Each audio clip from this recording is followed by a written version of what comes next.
before it's too late.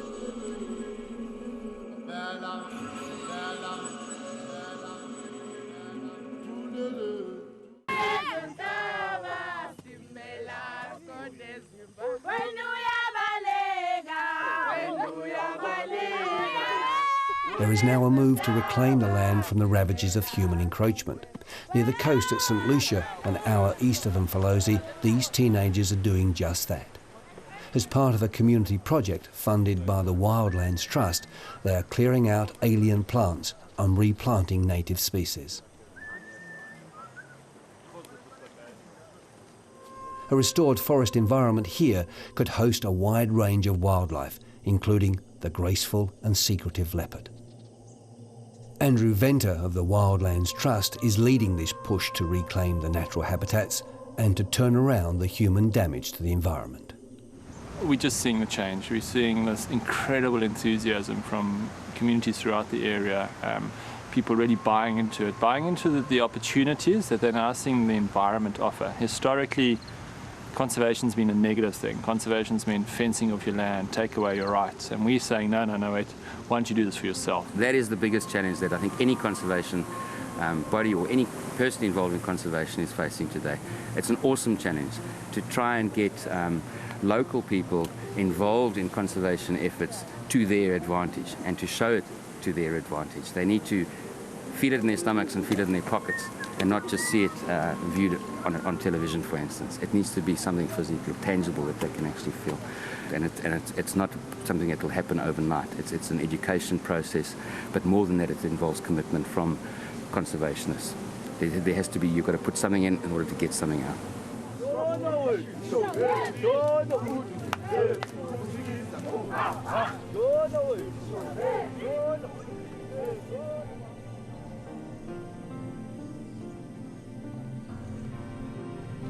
Even if there can be sufficient land reserves rehabilitated for wild animals in southern Africa, there are still some massive biological shadows casting a pall over their future. This lone young lion looking for a meal in the harsh surrounds of the drought-stricken lower veldt could be a worrying omen for the future of the lion population. Whole prides of lions in some areas of the region risk being decimated by a new threat, an epidemic of tuberculosis that threatens to sweep right across the entire continent. TB is an airborne disease, and lions can catch it from the buffalo they feed on and infect each other while feeding and grooming. If one looks at the feeding behavior of lions, in a pride situation, they kill a buffalo, they fight, and so what can actually happen is that they can actually inhale some of those bacteria.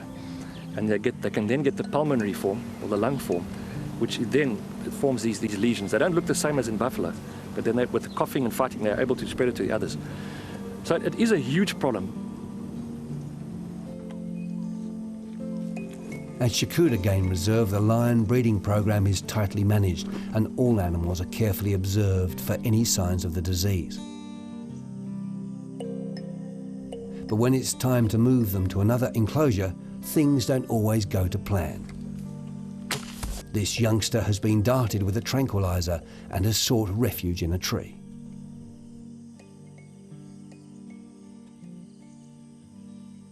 Drugged and groggy, the lion sleeps, but not for long. Fortunately, the bushes below broke his fall and he suffered no serious injury. At worst, the lion's pride was hurt. He landed quite gracefully, actually, for a drugged lion. Lions are pretty tough. They're like cats, you know. Came down and he landed on his back feet, still gripping with his claws in the tree. You heard, you know, on the tree as he was gripping, came down. So he's pretty well all right. Just take that dart out, hold the skin. Because they are isolated, the chances of the lions on Shakuda getting TB are virtually zero. So, I mean, one's looking many years down the line, but it may eventually end up that the private ranches may even be restocking national parks like Kruger and even Mfolozi. Mfolozi's got a huge problem with TB. So private ranches serve as a nucleus of perhaps future genetic material to restock these areas if the problem were ever to get that big.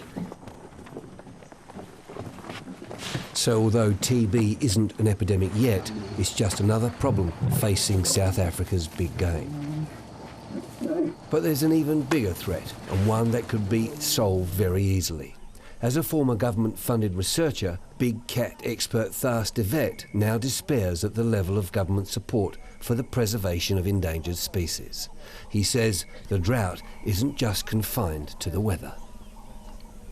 As far as the South African, the new government is concerned, conservation-wise, we're going down the tubes. The government budgets for conservation just dried up. There's no proper conservation happening. It's only the regulatory stuff, the permits and a bit of law enforcement. But the research and everything that used to be done in conservation has disappeared out of the government. And it's the private enterprise, the private landowners will make or break the conservation of these carnivores in South Africa. So as usual, it comes down to the money, the almighty dollar, or in this case, the rand. People become more and more aware that they have a role to play. And what makes it even more attractive to people to conserve them is that the ecotourism prospect.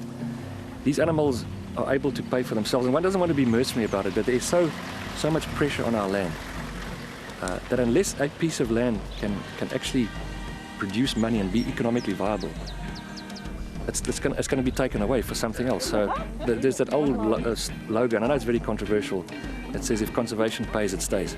The financial aspect is certainly a carrot. The purists don't like it, but it's a fact. That's basically how they've been trained, and it's beaten like the way the Indians. With tourist-oriented operations now playing such a crucial role in the conservation of African wildlife, international support is critical.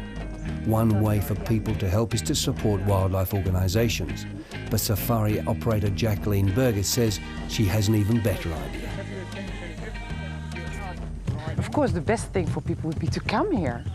And that is also getting easier. You know, it is just from the UK 10 hours down and they can have a good time. And it doesn't have to be that expensive anymore, but people should give it a chance. If you have an opinion about things, okay, try to go down. Try to, spend a nice holiday here and they will change their mind. I have no doubt about that. Generally, it's fantastic. I mean, people generally move away here. They've had such a fantastic experience. I mean, we have people sort of leave with tears rolling down their face. For us, it's more about the whole experience. It's the wildlife, it's the people that live and work here as well, that touch people as well. There's no doubt that on an individual level, people's hearts are touched by these fabulous animals.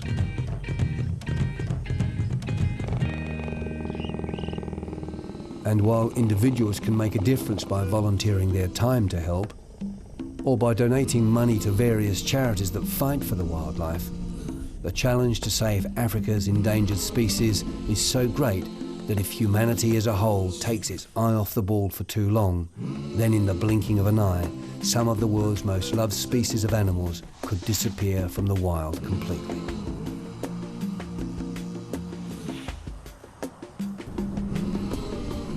As the drought, both financial and weather-wise, continues in southern Africa, the danger of the extinction of these amazing animals also continues to grow. There are more than 4,700 species of mammals in the world today. Of those, 25% are on the red list of endangered species, and right at the top are some of Africa's greats. It's likely there will never be more than 4,700 mammal species in the world. However, there will be a lot less if humanity fails to act. It's time for humankind to give back some of what it has taken from this ancient land and save the animals of Africa before it is too late.